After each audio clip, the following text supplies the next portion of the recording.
Aspirants, how are you? So we are just doing the previous topic personality test type A type B हम कल के lecture में कर चुके हैं। आज हम देखेंगे कि पर्सनैलिटी डेवलपमेंट जो है वो किस तरह से की जा सकती है, पर्सनैलिटी डेवलपमेंट क्या होता है और इसकी कौन कौन सी थ्योरीज हैं, किस किस साइंटिस्ट ने किस किस वक्त में क्या क्या थ्योरीज दी और इनका क्या पर्सपेक्टिव था। Personality development is basically the enduring pattern of behavior and psychological characteristics that distinguish individuals from each other। यानी ये हमारा बिहेवियरल और साइकोलॉजिकल, यानी जो हम बिहेवियर शो करते हैं और जो हम सोचते हैं, साइकोलॉजिकल करेक्टरिस्टिक्स हैं, हमें दूसरों से मुख्तलिफ बनाती हैं। वो क्या कहलाता है? Personality development. फॉर एग्जांपल कोई सिचुएशन है हमारी, ठीक है, कोई टेंशन आ गई या कोई अच्छी चीज़ है या फिर ठीक है कोई भी मसला मसाइल हमारी ज़िंदगी में हो गया, तो डिपेंड करता है कि हर बंदा जो है वो हर सिचुएशन को डिफरेंट तरह से लेता है। उसकी सोचने की सलाहियत जो है वो मुख्तलिफ होती है। वो किसी कंडीशन में किस तरह का बिहेवियर शो कर सकता है जो उसे दूसरों से मुख्तलिफ बनाता है, ठीक है।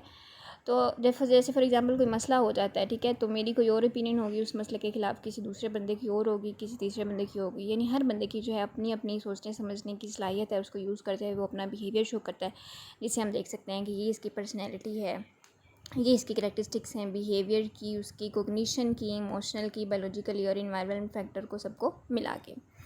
थ्योरिकल पर्सपेक्टिव अगर देखा जाए तो फ्रेडेड ने साइकोलो एनालिटिकल थ्योरी दी, जिसके मुताबिक उसने कहा कि significance of childhood memories as determinant of adult personality. यानी बचपन में हमारे जो वाक़यात हुए होते हैं वो आके आगे फ्यूचर में जब एक बंदा जवान होता है तो उसके ऊपर बहुत ज़्यादा जो है वो असरात उसके होते हैं, जो उसके पीछे पास्ट में हो चुका होता है, उसके बचपन में हो चुका है, यानी वही उसकी शेप करते हैं पर्सनैलिटी को। Influence of unconscious process on everyday life, और उसकी ज़िंदगी के अंदर बहुत सारी चीज़ें जो है वो अनकॉन्शियस प्रोसेस के थ्रू जो है उसके लाइफ के साथ जो है वो ऐड ही होती हैं। Significance of unconscious conflicts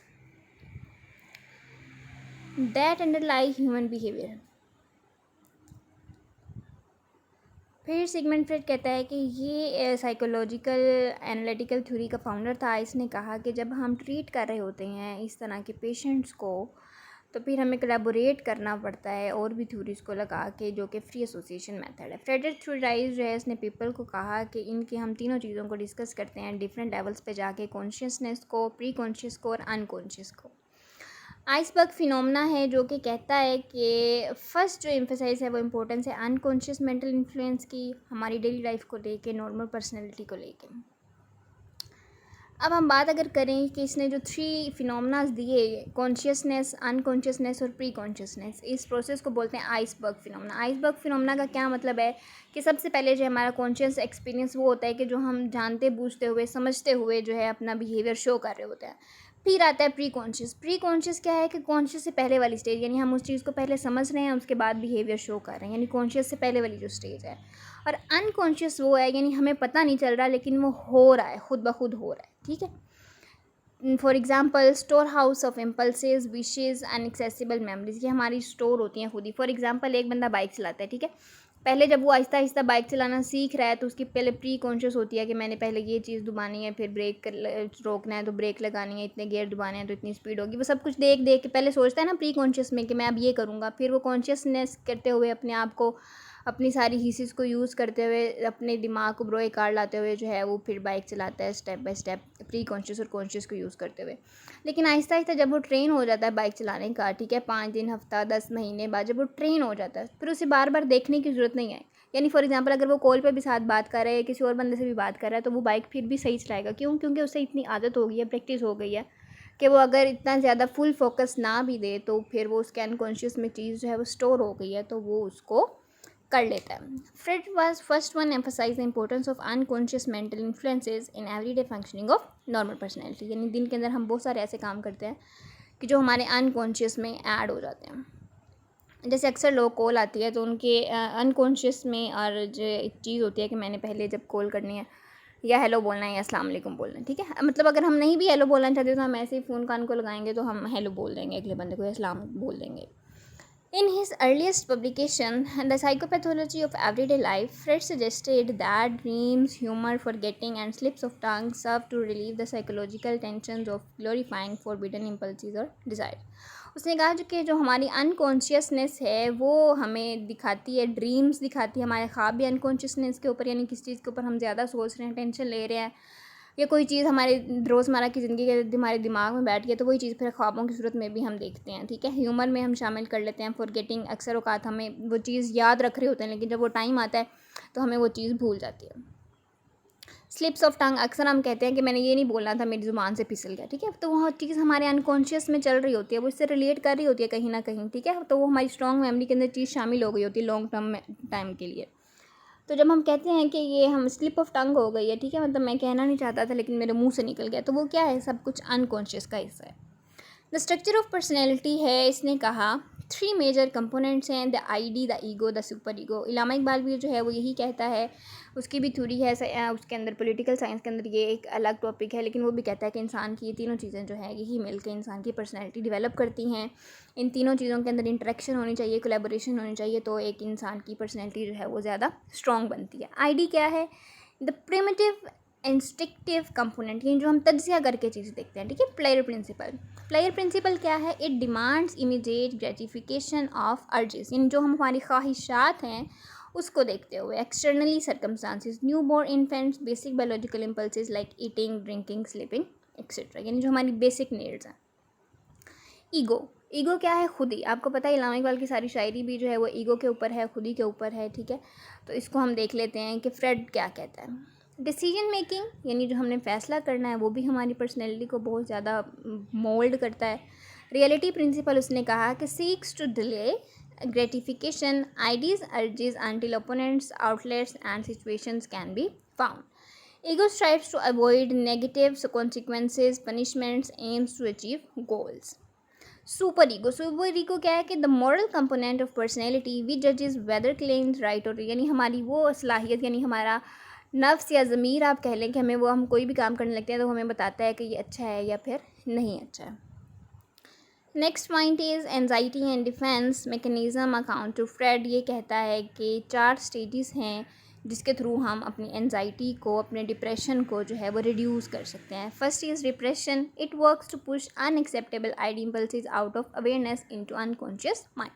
people tend to repress and irritable undesirable feelings and painful memories. Rationalization जो है, उसने कहा रिप्रेशन जब होती है तो इंसान जो है वो कहता है कि मैं अपनी आईडी को जो हूँ वो क्या कर दूँ, इग्नोर कर दूँ। लेकिन अगर हम ऐसा नहीं करेंगे तो वो थोड़ा हमारा स्ट्रॉन्ग होगा, एंजाइटी हमें कम होगी। अक्सर आपने देखा होगा किसी बंदे को कोई भी परेशानी हो, ठीक है, तो वो कहता है मैंने खाना नहीं खाना, सही है, तो ये बेसिक हमारी नीड है। तो जब हम इसको इग्नोर करते हैं तो ज़्यादा एंजाइटी होती है, अगर हम उस पर कंट्रोल कर लें तो थोड़ी सी एंजाइटी कम हो सकती है, एनर्जी मिलेगी हमें। Rationalization, creating false but plausible excuses to justify unacceptable behaviour, यानी हम अपने दिमाग को इस तरह ट्रेन करें कि अगर हमने किसी से कोई बिहेवियर एक्सपेक्ट किया हुआ है तो हमें नतीजे के तौर पे वैसा बिहेवियर नहीं मिलता, कोई और हमें और बिहेवियर मिल जाता है, तो हमारा माइंड वो भी एक्सेप्ट कर ले।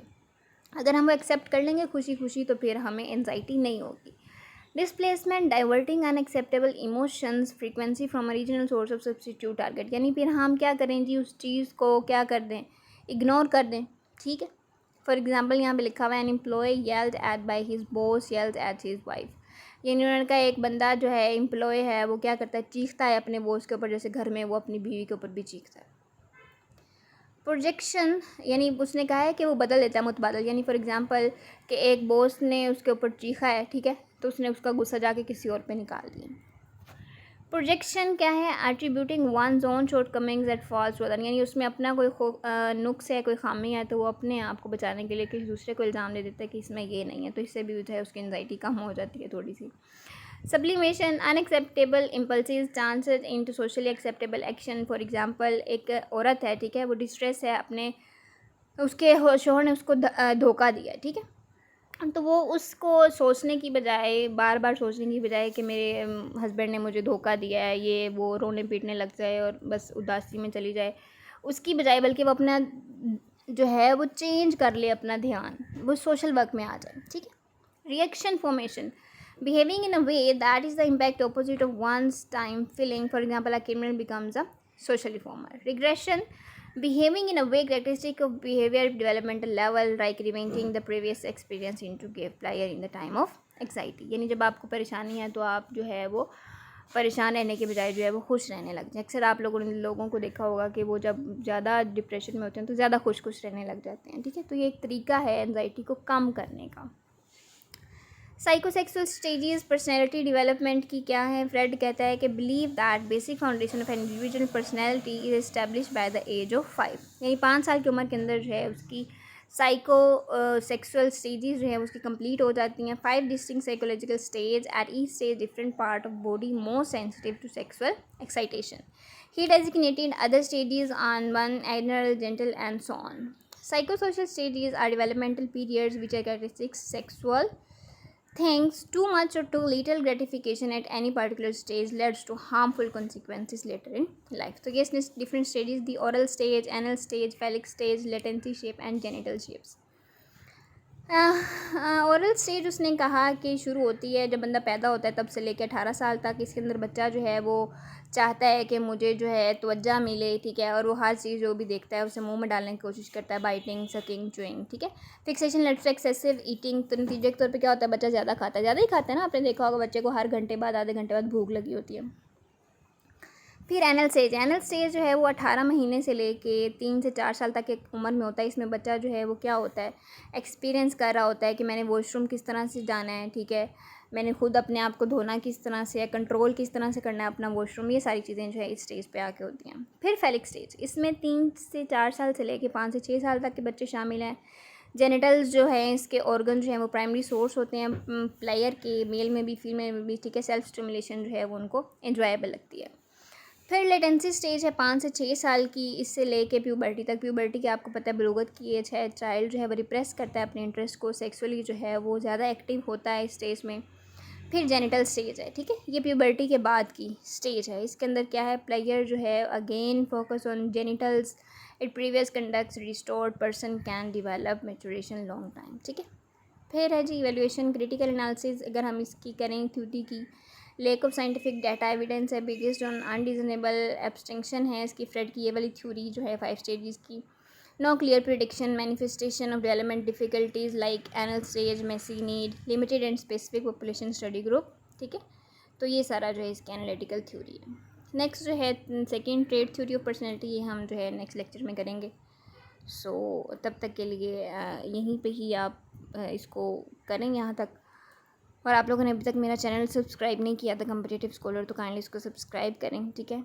कमेंट कर दिया करें और लाइक भी कर दिया करें। थैंक यू, अल्लाह हाफिज़।